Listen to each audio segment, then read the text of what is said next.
Hey guys, if you're enjoying the content that I'm making, please click that subscribe button. Also remember to click that bell button and make sure to tick that box to send all notifications so you don't miss out on any videos. With that in mind, let's get on with the video.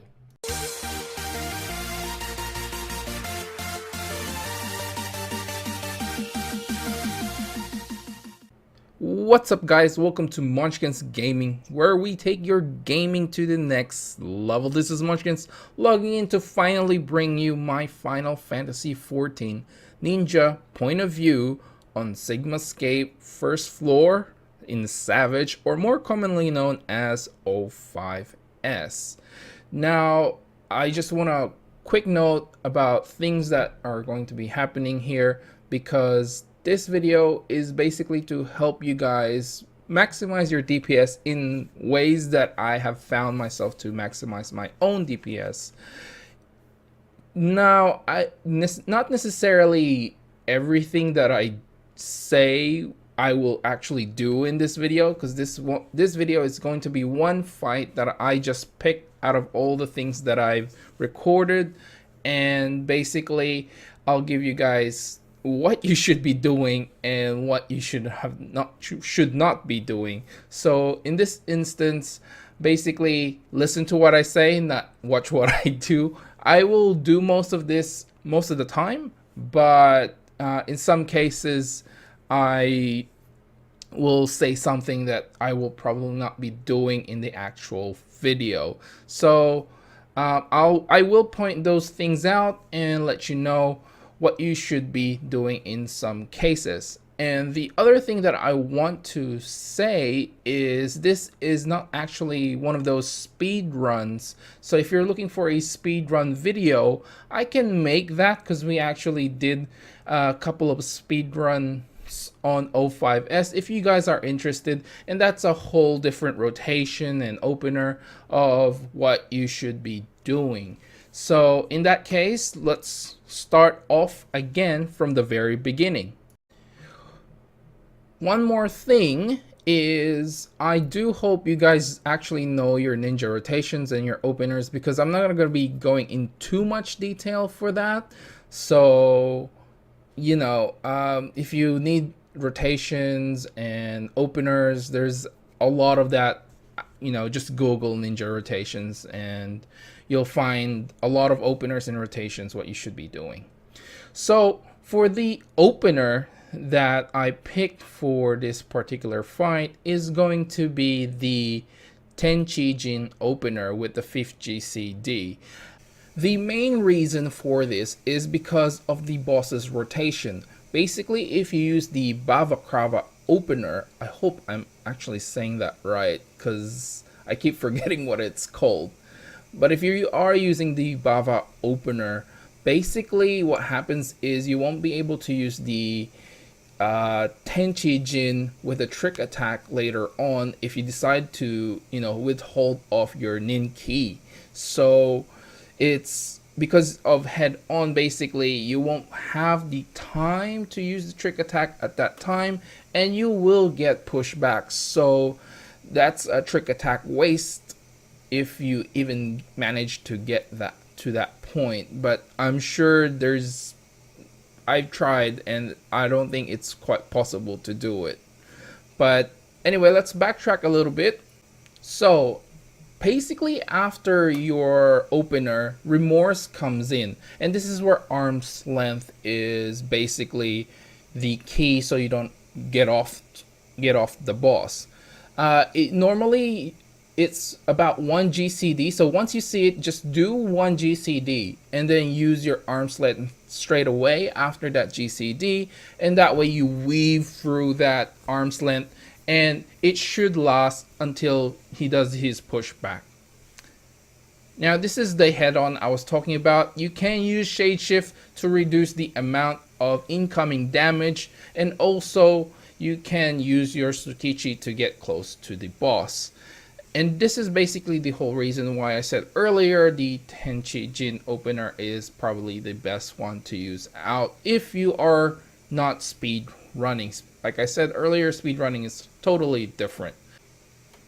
So at this point, he will spawn the ghost. Basically, you just avoid that and try to be as max melee, I suppose. If it is in the front, you can just basically do one GCD, rotate around that boss. If the first ghost, as you guys can see, the ghost behind us is not there, it'll be a lot easier for melee to just hit the boss, go around that ghost, and actually continue their rotation. Now, the next mechanic is basically the ghost. Look, guys, I shouldn't be really talking about all the mechanics, but if you do get tethered, you know, the best possible way is obviously to not get caught by the boss.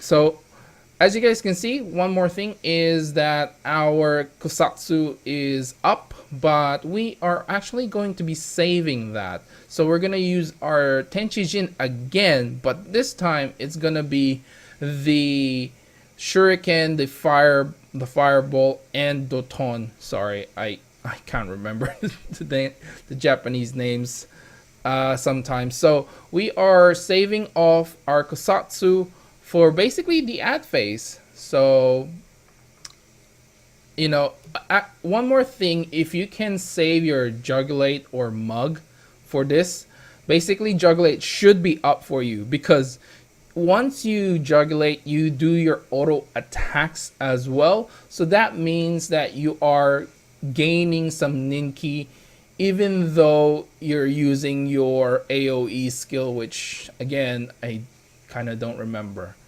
So one other thing there is basically, if you do have the Ninki for it, you can use your Frog AoE Fire Blast as well, because that makes your DPS go a little bit higher. Unfortunately, in this video, I didn't get enough Ninki. I'm not exactly sure why, but usually I do have at least one Frog AoE. So this is the ghost phase, where you basically just pick one of the DPS ghosts. I mean, you can do the cheap way of doing it. If you guys are doing the cheap way, basically you don't have to. But if you do, I usually, depending on your eye level, I actually do my opener with the Bava. I basically do the Bava opener on the ghost, and that should get me out as quick as possible. But if you guys are doing the cheap way, which I'm sure a lot of people do, you can use your opener on the boss itself. So this time I really did go with the Bava opener, only because, you know, there's really no reason not to at this point of the fight.